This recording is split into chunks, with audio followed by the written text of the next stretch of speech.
네, 여러분 안녕하십니까? 어, 6번의 강의를 통해서 여러분과 함께 이 성경에 나타나고 있는 리더십의 원리들, 원칙들을 함께 공부하게 되었습니다. 네, 특별한 기회를 주신 하나님께 감사를 드리고요. 또 허남합회에 특별한 감사를 드립니다. 제가 요청받은 내용은 요한계시록의 선교적 리더십입니다. 사실 제가 미국에서 박사학위 논문으로 쓴 논문 제목이 A Theology of Missional Leadership in the Book of Revelation입니다. 다시 말해 이제 요한계시록에 나타난 선교 리더십 신학 이렇게 번역할 수 있는데요. 저는 이제 요한계시록을 리더십을 어떻게 바라보아야 되는지를 이야기하는 책으로 제가 이해하게 되었습니다.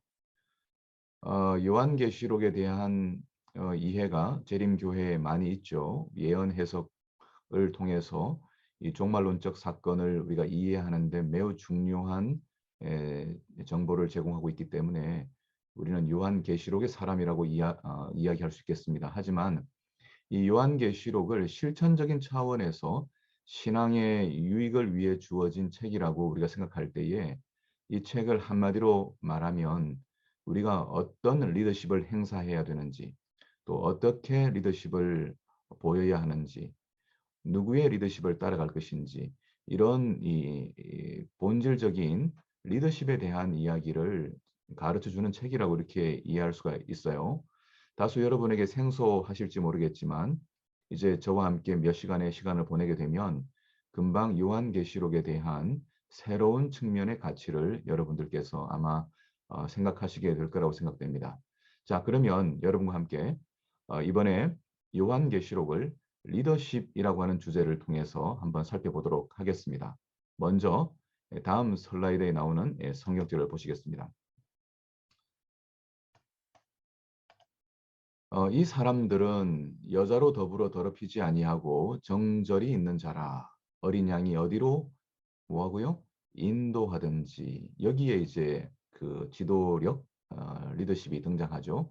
어린 양이 등장하는데 어디론가 인도해 나갑니다. 그런데 하나님의 백성들은 뭐 하는 사람들입니까? 예, 따라가는 사람들. 팔로워라고 이야기하고 있습니다. 따라가는 자며 사람 가운데서 구속을 받아 처음 익은 열매로 하나님과 어린 양에게 속한 자들이니 그렇게 이야기하고 있습니다. 자, 요한계시록에 등장하는 어린 양, 우리 잘 알고 있죠. 이 어린 양은 하나님의 백성들을 이끌어가고 있는 지도자, 리더로 나오고 있습니다. 그리고 남은 자들은 그의 지도력을 따라가고 있죠. 신앙을 한마디로 말하면 누구를 지도자로 섬기고 있느냐의 문제로 이야기할 수 있어요. 하나님을 따라가느냐, 사단을 따라가느냐, 결국 리더십의 문제인 것이죠. 요한계시록은 아시는 바대로 하나님과 사단 또는 어린 양과 용의 리더십 대결이라고 하는 이야기로 볼 수 있습니다. 많은 분들이 요한계시록을 종말론적 역사 사건을 이해하는 것으로 예언 연구를 하고 있지만은 이 예언이라고 하는 것이 본질적으로는 이 세계를 누가 통치하는가라고 하는 성경 전체가 이야기하는 그 문제에 닿아 있습니다. 이건 너무 결정적이고 중요한 그 내용이죠. 자, 요한계시록 19장 6절에 가면은 허다한 무리가 등장하는데 이들은 구원받은 백성들입니다. 이 구원받은 백성들의 음성이 들리죠. 물소리도 같고 큰 내성도 같고 그들이 할렐루야라고 이야기하면서 외치는 고백의 내용이 무엇인가 하면은 주 우리 하나님 곧 전능하신 이가 통치하신다 그렇게 이야기하고 있습니다. 예, 다른 존재가 아니라 하나님 곧 전능하신 이가 통치하시도다. 하나님의 통치권을 고백하고 있죠. 이것이 사실 복음의 본질입니다. 여러분들이 복음을 무엇으로 이해하고 계신지 몰라도 복음은 하나님만이 모든 영광을 받으실 유일한 왕이시고 지도자시다라는 기별이죠. 인간의 타락이 가져온 문제가 무엇인가? 그것은 하나님을 지도자로 모시는 대신에 사단 또는 자기 자신을 통치자로 삼은 문제 아니겠습니까? 오늘 우리가 일상에서 겪는 모든 문제가 무엇인가? 사실은 누가 이끄는 대로 살아가느냐의 문제거든요. 내 성질대로 살 것이냐, 아니면 성령의 지도에 맡기고 살 것이냐. 우리가 예수님을 주님이라고 부르는 것이 무엇입니까? 여기 큐리오스라고 하는 용어는 당시 로마 황제에게 쓰던 칭호예요. 영어로는 롤드인데 이게 천상천하 유일한 지도자가 로마 황제밖에 없다는 것이거든요. 그런데 기독교인들이 예수님을 주, 큐리오스라고 부르기 시작한 것입니다. 이것이 기독교인들을 핍박한 주된 이유였죠. 로마 영토에 살고 있으면서 또 다른 주군을 섬긴다고 하니까 죽여야죠. 연속되는 두 단어도 왕이나 신에게 사용되던 용어입니다. 여기 보니까 판토크라토르라고 하는 단어도 만물을 지배하는 자, 전능자, 통치자라는 뜻이고요. 또 바실리오라고 하는 이 단어도 바실리우스라고 하는 왕 또는 바실레이아라고 하는 왕국에서 나온 단어거든요. 통치하다, 다스리다. 그러니까 요한계시록에서 우리가 이제 구원을 받아가지고 천국에 가면요. 하나님 앞에서 외치게 될 노래 제목이 뭐냐? 하나님이 우리의 왕이십니다. 그겁니다. 하나님이 우리의 통치자입니다. 그러니까 이 땅에서 하나님을 지도자로 모시고 하나님을 따라가던 백성들이 마지막 천국에서 외치는 기별이 하나님만이 우리의 유일한 지도자셨습니다. 당신은 참으로 좋은 지도자셨습니다. 당신의 지도력에 의하여 우리가 오늘 여기까지 왔습니다. 라고 하는 고백이 될 겁니다. 자, 그러니까 여러분 뭐 성경을 잘 아실 테니까 성경의 이야기를 가만히 생각해 보면 성경의 이야기는 다른 것이 아니라 바로 하나님께서 온 세상을 통치하시는 유일한 지도자라고 하는 말씀이거든요. 자, 여러분 복음이라는 게 뭐냐? 자, 여기 이사야 52장 7절에 보면은 좋은 소식을 가져오며 평화를 공포하며 복된 좋은 소식을 가져오며 구원을 공포하며 시온을 향하여 이르기를 내 하나님이 통치하신다 하는 자의 산을 넘는 발이 어찌 그리 아름다운고. 자, 이 말씀 잘 아시죠? 이 말씀은 우리가 이제 선교 활동을 하러 갈 때 서로 이제 고무시키는 그런 성경 말씀인데, 자, 뭐 복된 소식을 들고 가는 게 얼마나 좋으냐. 그러니까 우리 복음 들고 밖으로 나갑시다라고 이야기하는데 사실상 이 복음의 핵심적인 내용은 잊어버린 채 뭐 전도지 들고 뭐 사람들 만나러 가서 교회 나오세요 이렇게 이야기하는데 교회 나오는 게 무슨 이야기입니까? 또 예배를 드린다는 게 뭐 하자는 겁니까? 그것은 이 세계를 창조하신 창조주 하나님이 계시는데 그분이 지금도 우리의 이 삶과 이 지구 역사를 이끌어 가시는 유일한 지도자다 그 말씀이죠. 그래서 복음이라고 하는 것은 이 세상이 그냥 돌아가는 게 아니다. 이 세상은 내팽개쳐진 것이 아니다. 하나님이 살아 계셔서 그분이 통치하고 계신다. 그것이 복음이죠. 예, 여러분 이게 여러분에게 복음입니까? 예, 살다가 뭐 잘 일이 안 풀리고 뭐 어려움을 겪을 때 또 누군가가 앞지하는 사람 밑에서 힘들게 일할 때 그때 생각해 보는 거죠. 아, 나의 주군, 나의 왕, 하나님은 얼마나 좋은 분이신가. 그렇죠? 자, 예수님이 이 땅에 오신 이유가 무엇입니까? 예수님이 그냥 도덕적 선생으로 온 것이 아니죠. 그는 왕으로 오신 거예요. 그래서 예수님이 탄생하자 헤롯이 긴장했던 이유가 무엇입니까? 예, 자신의 왕권을 위협할 왕이라고 생각했기 때문이죠. 이사야 9장 6절에 한 아기가 날 텐데 그는 평강의 왕이라고 예언되어 있었습니다. 성경의 주제를 여기서 다 살필 수는 없지만 성경이 계시하는 내용은 명확합니다. 누가 이 세상을 다스리는가? 바로 리더십의 문제라고 볼 수 있는 것이죠. 우리에게 이것이 복음이 되는 이유는 그 왕이 인자하고 선하신 왕이기 때문입니다. 자신의 백성을 위해 죽을 수 있는 왕. 우리는 그런 분을 섬기고 예배하고 있는 것인데 이것이 복음이 아니겠습니까? 뭐 인간을 포악하게 취급하고 인간에게서 무엇인가 받아내려고 하는 그런 뭐 악질 뭐 그런 신을 앞에서 우리가 살고 있다면 얼마나 괴롭겠습니까? 하지만 우리가 아는 것처럼 성경 역사는 우리가 섬기는 하나님 우주의 왕께서 인간을 위하여 자신을 희생하시는 분으로 나타나고 있다는 것이죠. 이것이 오늘 압제당하고 있는 모든 사람들을 위한 최고의 복음이 아니겠습니까? 하나님께서 살아계시고 하나님께서 돌보 계신다. 그러니 힘을 내라. 그분이 결국은 우리를 당신의 나라로 이끌어 가신다. 뭐 이것이 이제 복음인 것이죠. 자, 그래서 이 요한계시록에는 사단과 어린 양 사이의 전쟁이라고 하는 그 배경 속에서 누가 참된 리더인가? 그리고 이 땅에 살고 있는 사람들은 누구를 따라갈 것인가라고 하는 그 아주 이 절박한 아주 절실한 그 메시지를 우리에게 전해주고 있다는 것이죠. 자, 그런데 우리가 이제 요한계시록에서 발견하게 되는 리더인 어린 양은 어떤 모습을 하고 있느냐? 계시록 14장 1절에 보니까 또 내가 보니 어린 양이 시온산에 섰고 그와 함께 14만 4천이 서 있는데 자, 우리의 지도자인 어린 양은 뭐 하고 있어요? 네, 서 있습니다. 그들의 이마에는 어린 양의 이름과 그 아버지 이름을 쓴 것이더라. 자, 여기 어린 양은 사실은 뭐 뒤에서 살피겠지만은 그분은 왕이시기 때문에 하늘 보좌 우편에 앉으셨습니다. 예수님께서 승천하시고 난 다음에 하늘 보좌 우편에 앉으셨지만 세상 역사를 이끌어 가시는 마지막 이 역사 가운데에서 보여지는 예수님의 모습은 무엇인가 하면은 스탠딩, 서 있는 자세로 있는 거예요.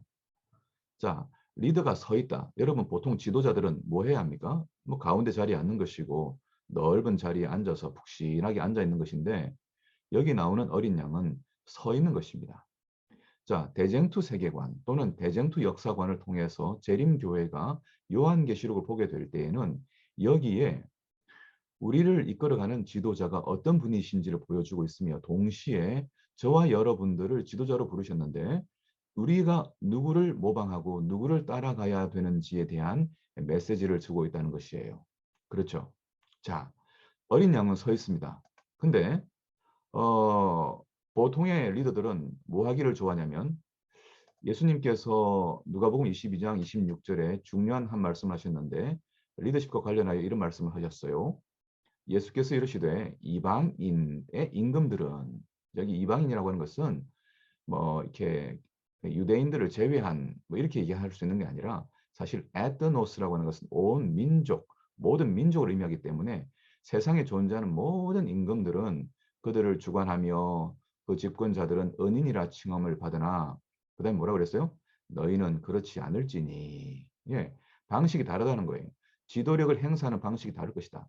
너희 중에 큰 자는 젊은 자와 같고 다스리는 자는 섬기는 자와 같을지니라. 여러분, 우리가 이제 한국 사람으로서 유교 문화를 가지고 있어서 나이 많은 사람들을 공경하는 이제 가르침을 받고 있지만 사실 나이 많은 그 자체 가지고 존경을 받는 것은 뭐 그렇게 뭐 건강한 건 아니에요. 왜? 나이를 많이 드셨다고 하는 것은 경험도 있고 뭐 실패도 해보고 배울 것이 많이 있지만은 그러나 여러분 배움을 포기한 어른들은 배우고 있는 젊은이보다 존경받을 게 없습니다, 여러분. 하지만 오늘 여러분들이 이제 배우고 있잖아요. 배우기를 계속하는 사람들은 나이가 많거나 젊거나 상관하지 않습니다. 우리의 일생을 계속해서 배우는 기회로 삼고 있거든요.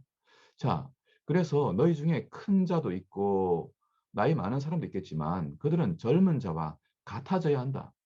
다스리는 자가 있겠지만 섬기는 자와 같아야 한다. 세상은 그렇지 않다. 그러면서 하시는 말씀이 앉아서 먹는 자가 크냐, 섬기는 자가 크냐, 앉아 먹는 자가 큰 사람 아니냐. 그러나 나는 뭐 하는 자로? 섬기는 자로 너희 중에 여기 뭐 나타나진 않지만 서 있노라. 그렇게 말할 수도 있는 것이죠. 자, 예수님의 모습은 서 있는 모습입니다. 섬김의 모습.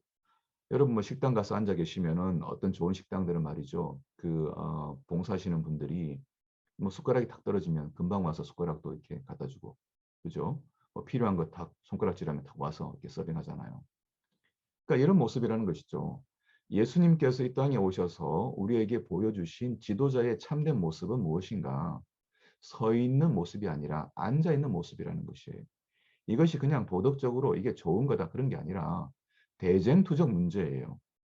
이거는 세상 역사를 끝나는 이 상황에서 어떤 태도를 유지하느냐가 누구 편에 서느냐, 누구의 그 리더십을 따르느냐가 결국 우리의 운명을 결정하는 문제다. 그렇게 이야기하고 있는 것이에요. 예, 그래서 리더십이라고 하는 것은 뭐 여러분들이 뭐 더 교회를 잘 치리해 가지고 뭐 더 많은 사람들을 교회로 이끌어 오고 또 헌금을 더 많이 내도록 뭐 이렇게 동기부여를 시키고 사람들을 뭐 밖으로 나가게 해서 뭐 전도 활동을 하게 하고 다 좋은데 본질적으로는 뭐 그것들은 우리가 섬기는 분이 누구며 내가 누구를 따라가기로 선택했는지에 따라서 자연스럽게 나오는 문제이지 이것 자체가 리더십의 문제가 아니라는 거예요. 제가 여러분과 함께 이제 이 이야기를 하게 되는 것은 우리는 우리가 말하는 것, 사람들과 함께 회의를 하는 것, 함께 일하는 것, 이 모든 방식이 내가 섬기는 분이 누구신지를 이야기하는 것이기 때문에 매우 주의 깊게 내 리더십을 점검해 봐야 된다는 것이에요. 예.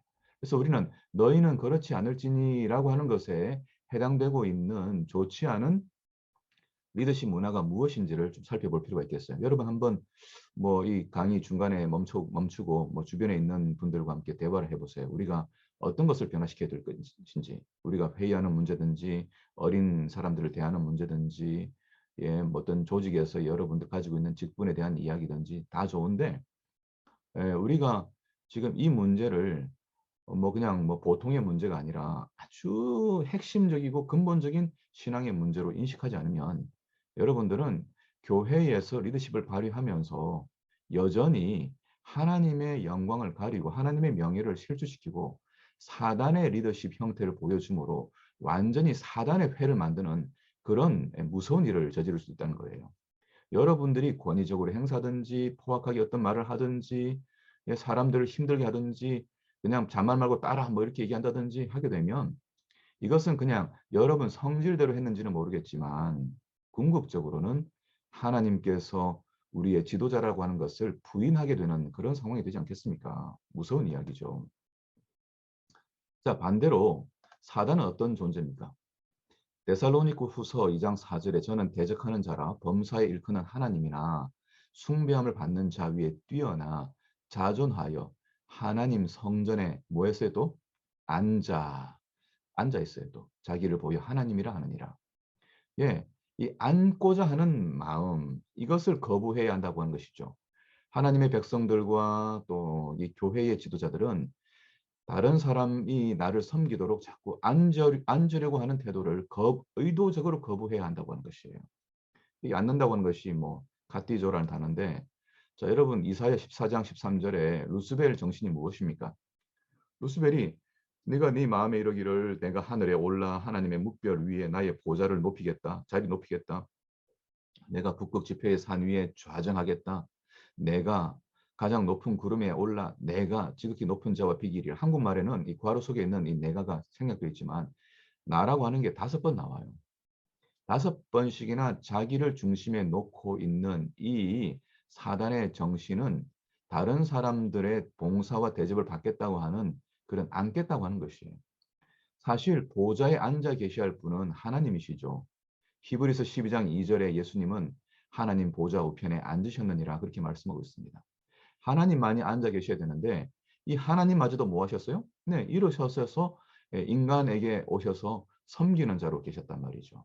그래서 여러분 기독교 신앙은 혁명적인 것이죠. 예, 뭐 세상에 있는 사람들이 뭐 출세해가지고 뭐 이렇게 승진하고 어떤 자리에 올라가면 누군가의 대접을 받겠다고 하는 게 당연하겠지만 우리는 정신이 다른 것입니다. 서 있는 것이죠. 서겠다는 결심이 신앙의 결심이라고 하는 것 우리가 기억할 필요가 있겠습니다. 자, 죄의 본성이 뭐냐? 죄의 본성은 한마디로 높은 자리에 앉고자 다투고 경쟁하는 태도. 이게 이제 죄의 본성이죠. 예, 빌립보스 2장 3절에 보면은 아무 일에든지 뭐 하지 마라. 다투지 마라. 그렇게 나와요. 다툼이나 허영으로 하지 마라. 이렇게 나오고 있습니다. 오직 겸손한 마음으로 각각 자기보다 남을 낫게 여기고 이렇게 나오는데 이 다툼이라는 단어의 뜻이 뭐냐? 예, 헬라어로는 에리테이아인데 에리테이아가 무슨 뜻이냐? 이익을 얻기 위하여 품위를 떨어뜨리는 이기주의자. 직위를 얻기 위하여 당을 짓는 행위이면서 동시에 돈을 벌기 위하여 자신의 몸을 파는 창녀의 태도도 에리테이아예요. 그래서 이 몸을 파는 행동에 해당되는 게 뭐냐면은 당을 지어서 자기 자리를 확보하려고 하는 것. 이게 몸을 파는 거라 이 말이죠. 자, 여러분 교회 안에서 얼마나 자주, 얼마나 가끔 여러분 자신의 자리를 유지하거나 앉기 위해서 당을 지어서 전화해가지고 나를 찍어주라, 뭐 나를 세워주라. 나를 인정해주라. 여러분 이게 뭐 하는 것이냐? 몸 파는 행동이라는 것이에요. 자, 교회 안에서 얼마나 많은 이 답답한 일들이 있는지 모릅니다. 여러분 이제 뭐 교회가 순결한 교회가 돼야 되는데 타락한 교회가 되었다. 뭐 많은 사람들은 모 교회를 모 교단을 가리켜 이렇게 말하지만 이 타락의 정신, 사단의 정신이라고 하는 것은 교단을 초월하여 침공합니다. 다른 사람보다 위에 높아지려고 하는 것은 죄인의 본성이기 때문에 우리의 일상 속에서 번뜩이고 있는 문제예요. 그렇기 때문에 우리가 이 문제를 단순히 아직 성숙하지 못했기 때문에 생기는 문제 정도로 치부해서는 안 된다는 것입니다. 이것은 대쟁투적인 문제예요. 누구 편에 서느냐의 문제라는 것이죠. 자, 그렇게 되면 요한계시록이 이야기하고 있는 문제는 상당히 여러분 어떤 문제예요?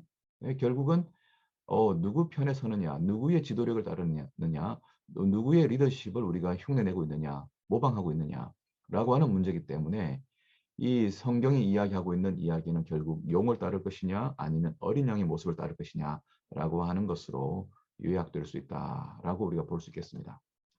자, 그래서 우리가 늘 받고 있는 죄의 유혹이 뭐냐? 그것은 아담과 하와가 받았던 유혹이죠. 너희가 그것을 먹는 날에는 너희 눈이 밝아. 누구처럼 된다고요? 하나님처럼 될 것이다. 하나님처럼 지배자가 되고 우두머리가 되고 리더가 될 것이다. 그리고 선악을 알게 될 것이다. 선악을 안다는 게 뭡니까? 다른 사람을 판단하고 재판하는 일이거든요. 사람들을 재판하고 판단하는 일을 하면서 다른 사람보다 높아지려고 하는 그 정신이 아담과 하와가 겪었던 유혹이었고 모든 인류가 거기에 다 넘어갔습니다.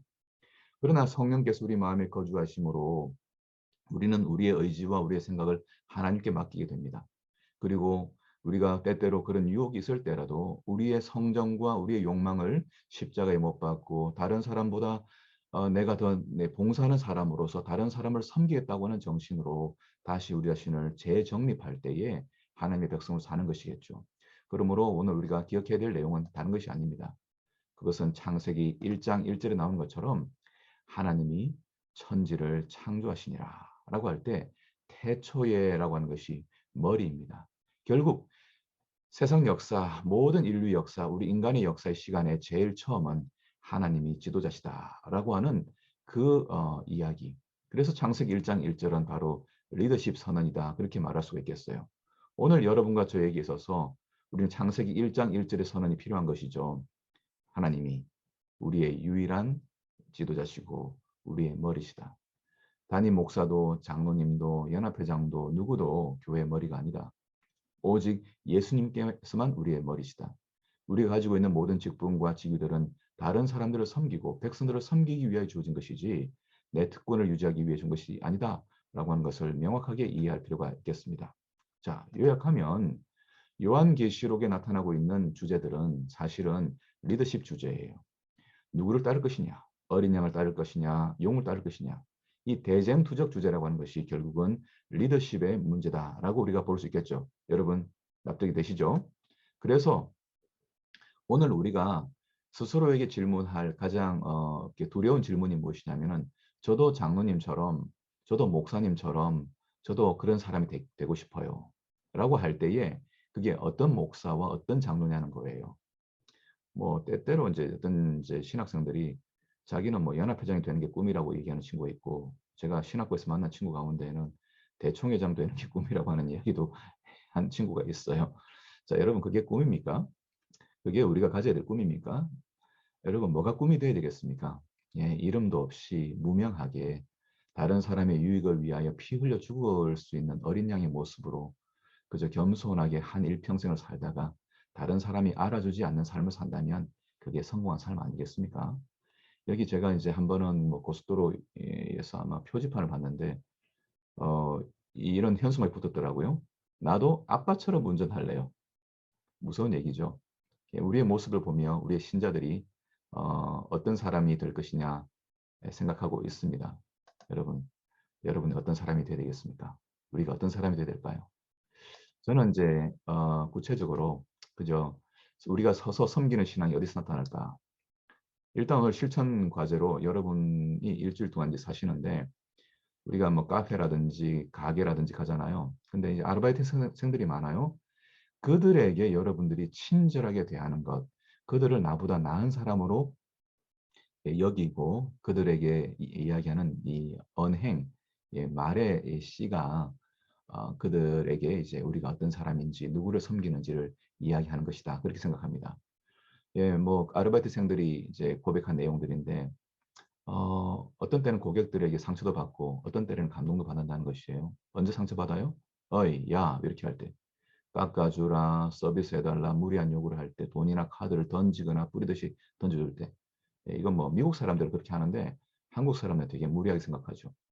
또 뭐 알바생들한테 무조건 사과를 요구하고 맛이 없다, 뭐 트집 잡아가지고 화풀이하고 인사에도 대꾸하지 않고. 자, 만약 교회 나가시는 어떤 분이 교회에서는 뭐 기도도 하고 뭐 잘하는데 실제로 그 가게에 가서 일하고 있는 이름도 없는 그 아르바이트생들에게 함부로 대할 때 우리는 내가 섬기는 사람이 누군지, 존재가 누군지를 명확하게 보여주는 것 아니겠습니까?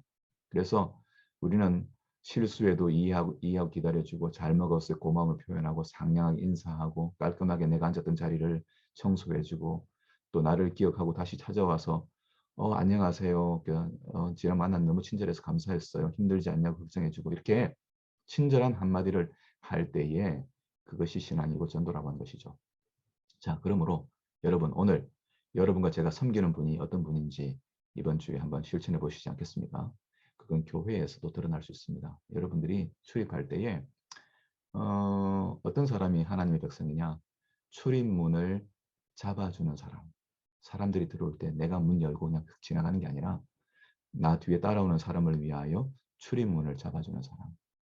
그 사람이 진짜 그리스도인일 겁니다.